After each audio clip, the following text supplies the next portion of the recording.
Well, you knew I'd get round to this eventually. Steering assist versus AI. So F1 2020 comes with a new mode within a Grand Prix called Casual Mode. So as we explored in my first video on this topic, which a link to will be in the description, this is for rookie players. It is simplifying the game in a major way. So you can see from the assists board there that it has taken loads of the complicated ones away, introduces a brand new steering assist, forces you to run high braking assist. Also on the gameplay settings, it takes loads of the complicated ones away and just asks you about flashbacks. And if we zoom in on the right there, you can see that there's a variety of other things that it does. And it also suggests AI level no higher than 50. So that is what we will run with today for this test of handling assist versus AI.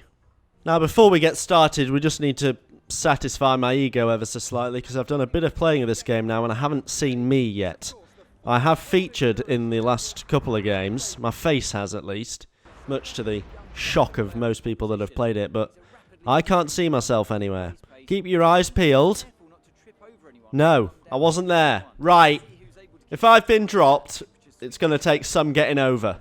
Here we are then. So we know the handling assist behaves very well when you're on your bill, but what about when you take on all the other cars? Let's see how it gets on. Am I going to be steering into people in a whole manner of different ways? Well, I'm driving into people, but I'm not steering into people, crucially. This is interesting. So far, I would say I haven't really noticed the handling assist at all. I've just been kind of steady away.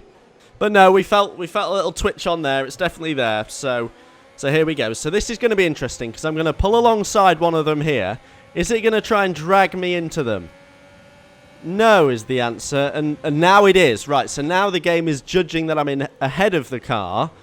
It was trying to drag me to retake the racing line. So it seems like the handling assist has a knowledge of where the other cars are. Because when I was alongside him, it was quite happy for me to be off the racing line, but when it thought that I was in front of the car, yeah, he still had a red arrow, but when it thought I was in front of him, it was then trying to pull me back onto the racing line. So it seems, as you'd expect, the handling assist has a knowledge of the other cars and will not just drag you into the racing line if there's another car in the way, which is, well, to be expected, to be honest, because it would be a disaster if that it just wouldn't work if that was the case. So that's what we were hoping for, and that is what we've got. I would say, actually, driving through the lap, when you sort of don't really need the handling assist, as I don't. I know what you're thinking, but I don't.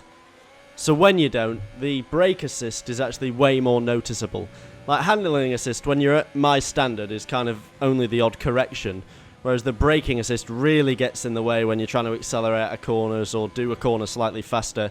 I suspect, I don't know this, but I suspect the reason you have to have the braking assist on is so that people that are too good for the steering assist don't use it. Because the braking assist just kills your pace, because it just brakes really hard for every corner, way more than players further up the pecking order would ever do. And it takes corners far, far slower. So I actually, at this point, found the braking assist way more noticeable. And I don't know if that's true what I've just said, but that's my theory, that the reason they've forced you to put braking assist on when you're in casual mode is so that there is a limit to how fast you can go with the steering assist, and therefore when you get higher up and you want to progress as a driver, you have to take it off.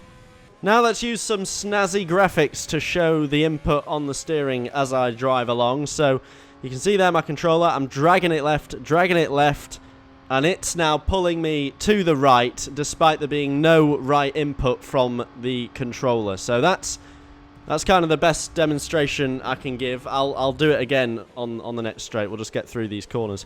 But yeah, we saw actually that when it corrected me back onto the racing line, it did overshoot it a bit. So it doesn't behave like a racing line magnet. It just kind of sucks you towards it. I did spend a lot of the time over these graphics, so I hope you appreciate them.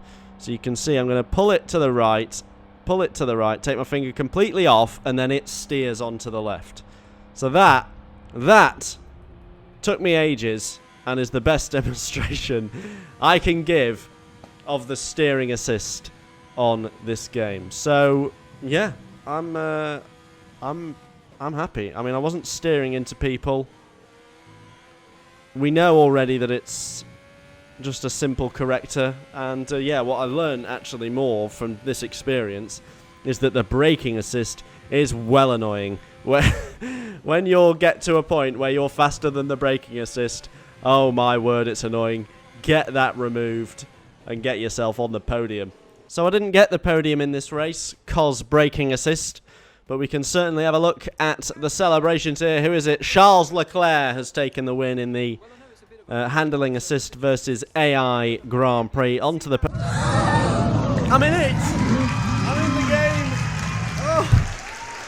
Oh, yes! My ego is satisfied.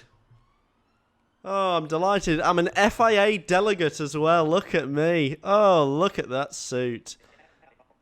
Excuse me. Who's that suave and sophisticated man on the podium? Ha ha! Well, there we are then. That's that one settled. Vanity is an awful trait. Thank you for watching, and goodbye.